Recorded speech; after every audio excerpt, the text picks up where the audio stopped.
why do people purchase luxury or exotic or super expensive things, right? It's why would someone decide to fly first class instead of economy, or even a step further, why would someone charter private jet versus flying economy? Why do certain people pay $10,000 or $5,000 for a Chanel bag when they can spend $25 or $50 for a Lululemon one?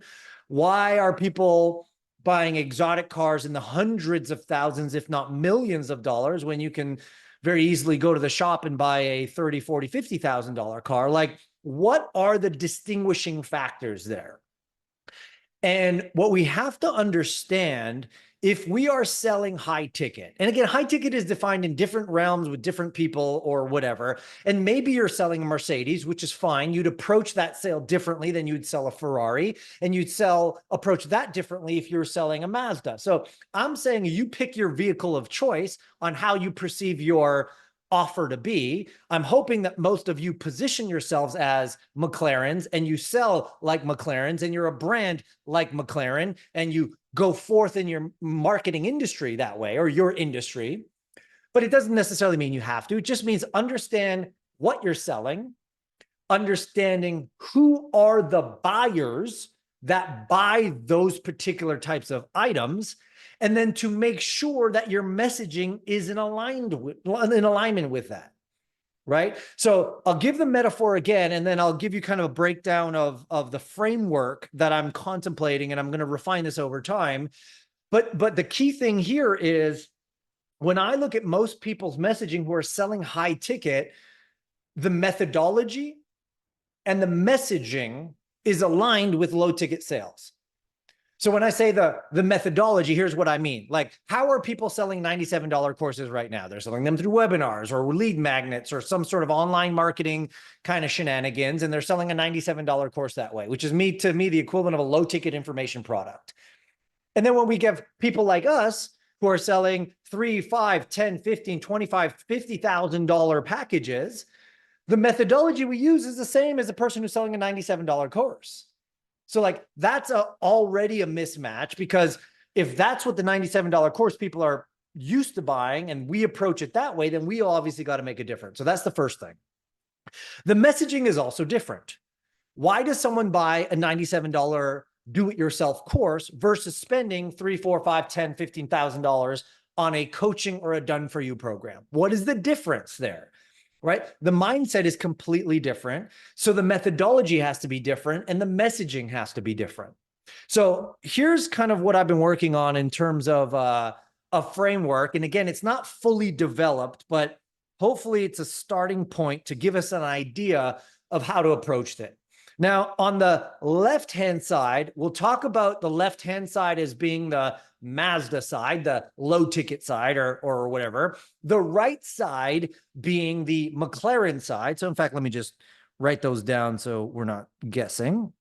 Let's call this the Mazda side. This is the McLaren side. And then let's just maybe call this the Mercedes middle ground, just so we can get a sense of like where we're trying to move with this. So if we are looking at the marketing / methodology / messaging, the Mazda side always starts with information. Now, what does that mean? It means we present information. It means we present training.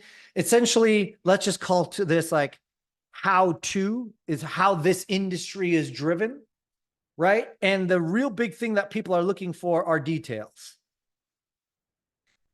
And that's why you see 99% of most of the quote unquote funnels out there is, let me show you how to do something. Let me show you how to write a better ad. Why? Because we want to sell you a course. Let me show you how to lose weight. Let me show you how to do this better. Let me show you how to plan your wedding better. Let me show you how to do a podcast better. Let me show you how to be better at HR or to run more, like whatever it is. The Mazda languaging is always information driven, typically in the form in the information world as how-to information, and it's split with details. And so when we think about that, there's a couple of things we have to think about here. Somebody who is looking for how-to information generally is looking for how-to information because they have more time than money.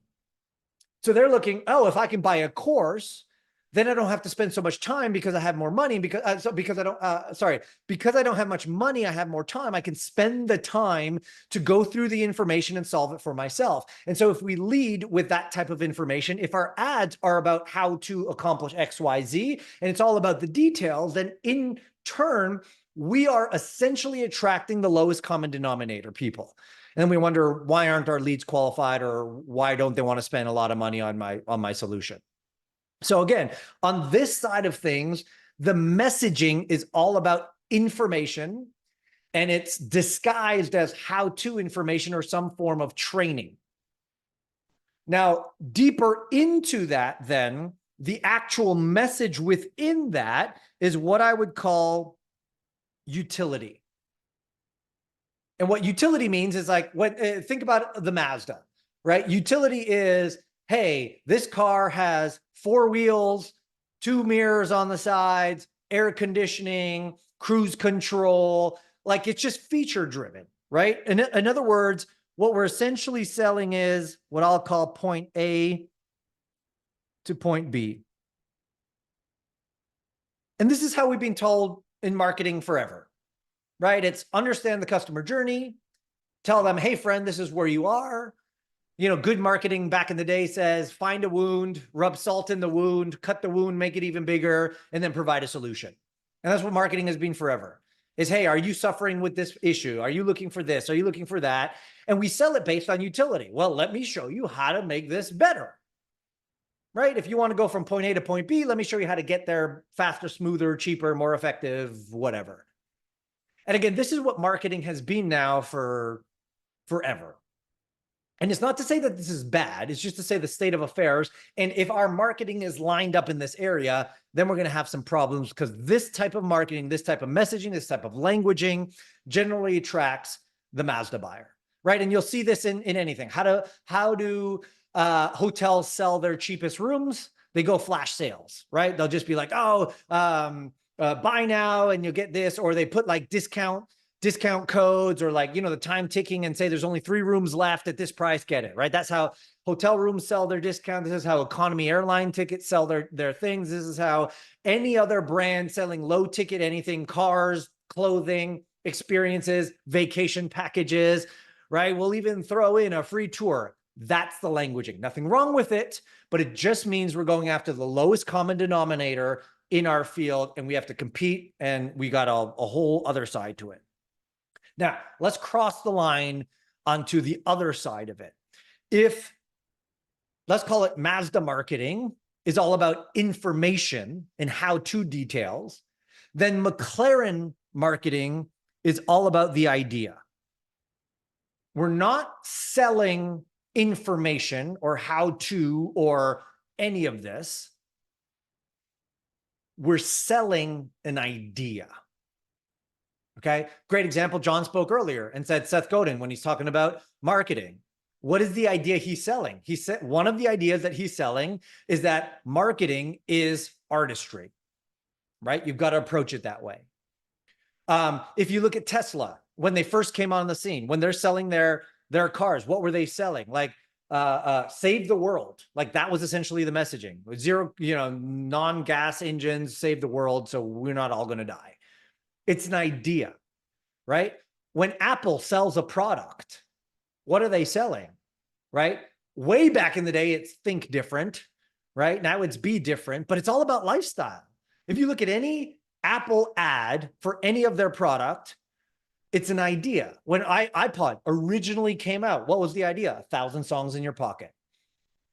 They didn't say, oh, it holds X number of gigabytes, this, and here's how to play more songs. And it's not the utility of, hey, it's small and it fits in your pocket. And they didn't care about any of that. It's all lifestyle, right? So in that sense, they're selling an idea. And what we have to realize is one of our distinguishing facts when we are marketing our premium service is not, let me show you how to get blank better. It's, I have a completely different idea and approach that is so different from anything you heard of. and we're selling the idea. And that's why we keep talking about in our ads. It's the idea. It's the category. When we talk about on our landing page on our video, we're not teaching anybody anything. Nobody wants to, our ideal prospect doesn't want to sit through a webinar that teaches them how to accomplish anything.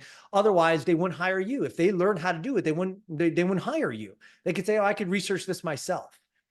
So we have to lead with the idea versus information. And that's a very hard line for many people to cross because we've been inundated forever to say marketing is presenting good information, valuable information, nurturing information. Let me show you 1,000,001 things.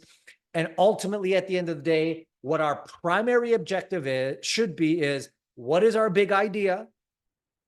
And how do I reiterate that idea 1,000,001 different ways?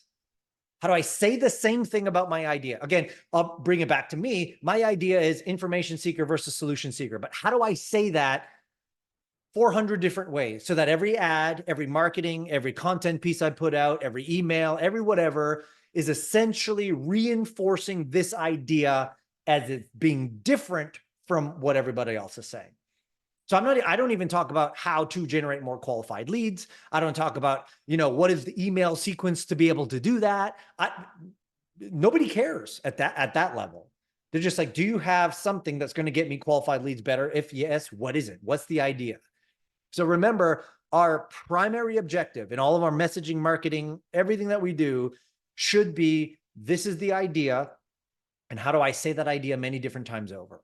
And again, that's going to take some work and some rolling, and it's not going to come overnight, but that's the first thing. So instead of information, it's an idea.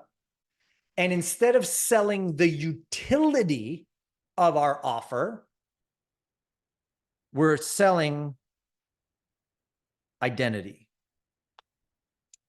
And what I mean by selling identity is that if you look at every single high value purchase, so homes that cost $5 million or more, cars that cost $250,000 or more, plane tickets that cost $10,000 or more per plane ticket, vacation packages. The Ritz-Carlton just came up with a big idea, and that's like, everybody loves cruises. What if we created a Ritz-Carlton cruise? I don't know if you've seen this now, that only allows for 20 families on board at a time. And instead of charging $5,000, we charge $25,000 or $50,000 or whatever the heck they price. Now, again, it's Ritz-Carlton, but who is going to buy a $50,000 1-week cruise? And are they going to buy it? And is the sales conversation going to be, so how many times are we porting? 4 or 5? 5 port? I'm not going to do it. Nah, I want 6 porting. Like that conversation. It's like, are they going to have vegan meals on board? Who's the chef? Like, these are not conversations going to be had with someone who's going to spend $50,000 on a 7-day or 5-day cruise. The person who's going to spend money on a $50,000 on a 7-day cruise, why are they going to do that? One, it's the freaking Ritz-Carlton. So automatically they're like, it's an identity purchase. It's, I'm purchasing this because I can. And I want to tell people I'm part of the Ritz-Carlton exclusive 25 group thing, right? If they were going to sell any of it, it's based on identity. World-class Michelin rated chef. Okay, well, all right, now we're talking. I'm like it, right? Exclusive 1,500 square foot cabins, right? Like, so if you think about this, why anybody spends excessive amounts of money on anything has little to do with the utility of it at this point. At this point, utility is thrown out the window, right? And I'm a great example of this. Why the hell did I buy the car that I drive right now, right? Air conditioning? Nope.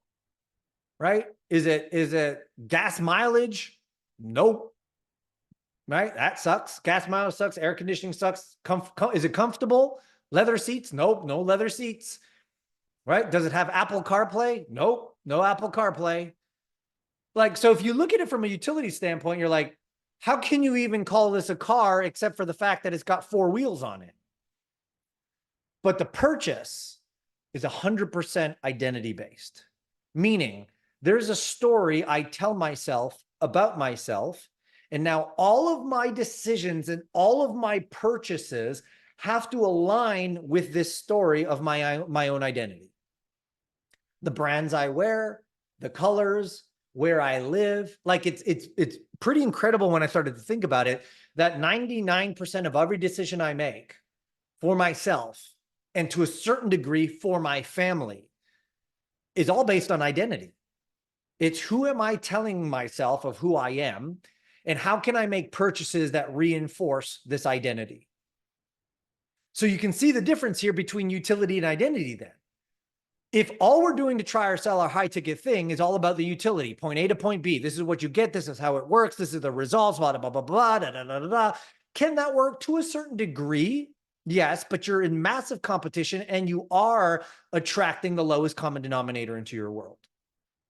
On the flip side, when you lead with an idea that's different and your messaging speaks to the identity, either directly or indirectly,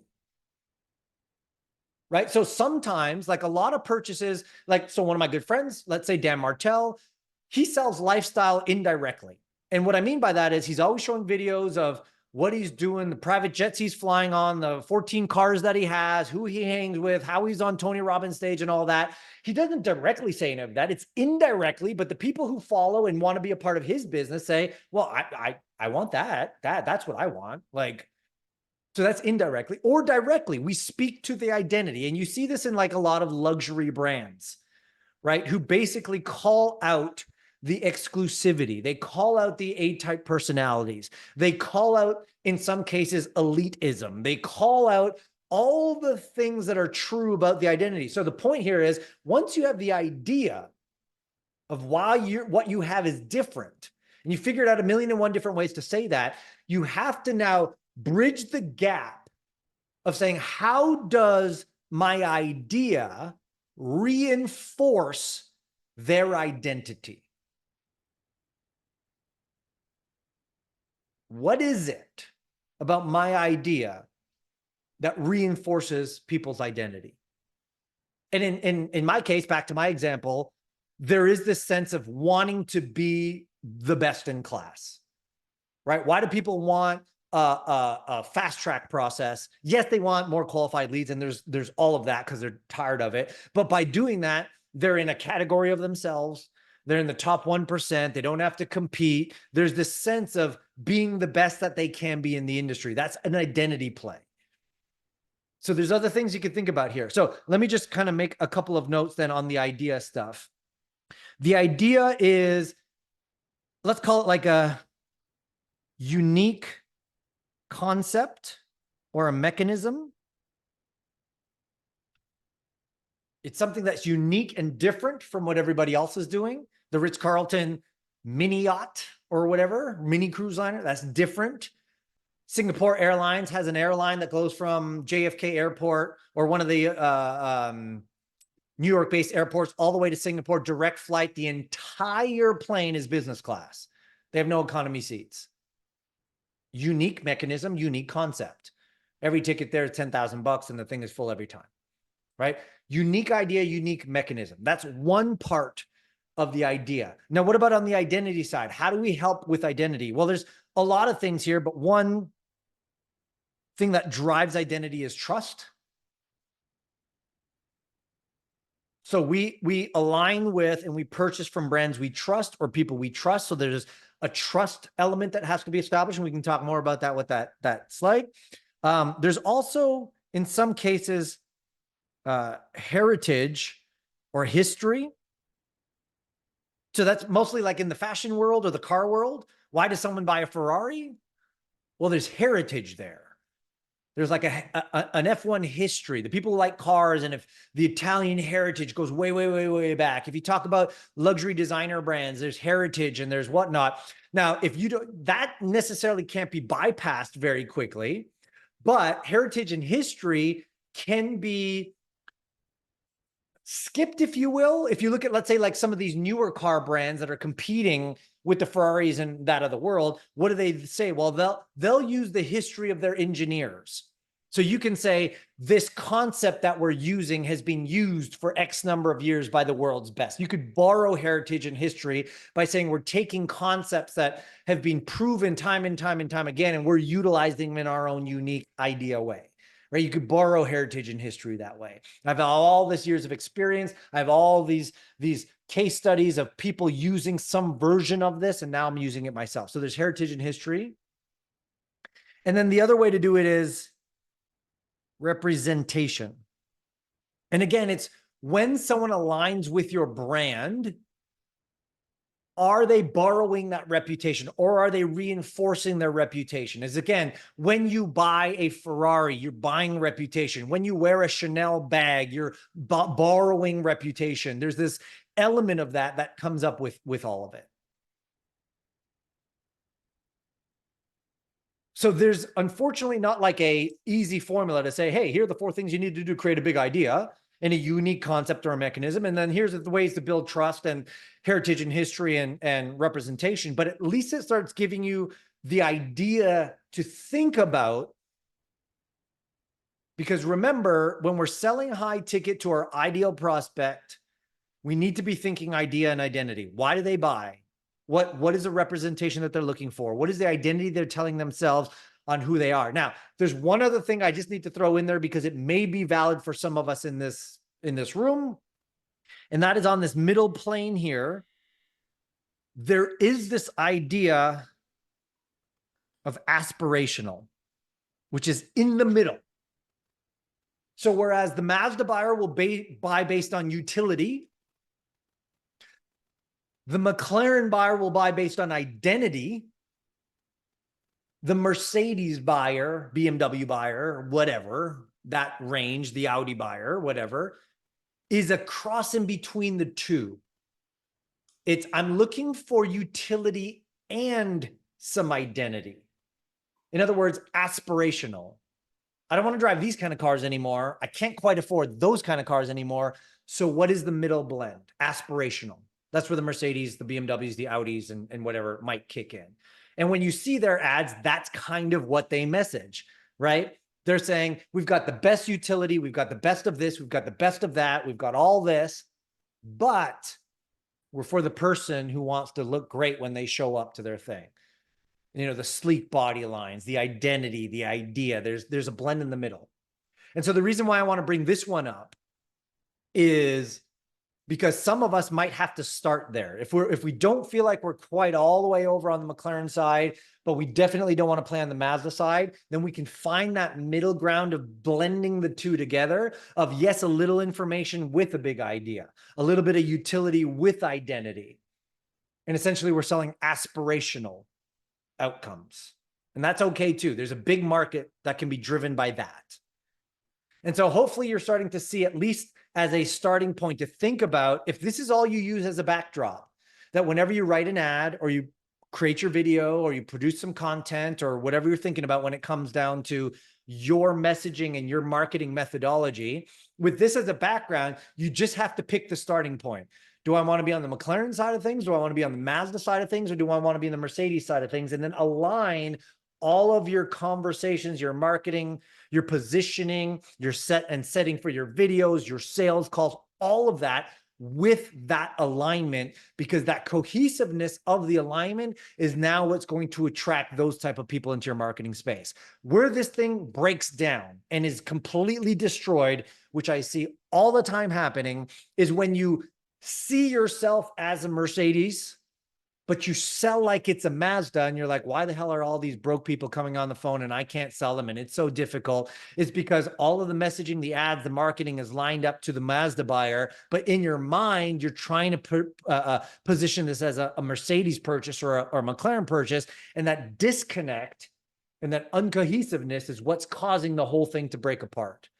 So if the marketing isn't working, then we need to come back to this fundamental idea and ask, am I in alignment with whatever category I want to be in? And so again, there's this side, and I'm just going to color it red because I'm going to say you want to avoid that if you can by all costs.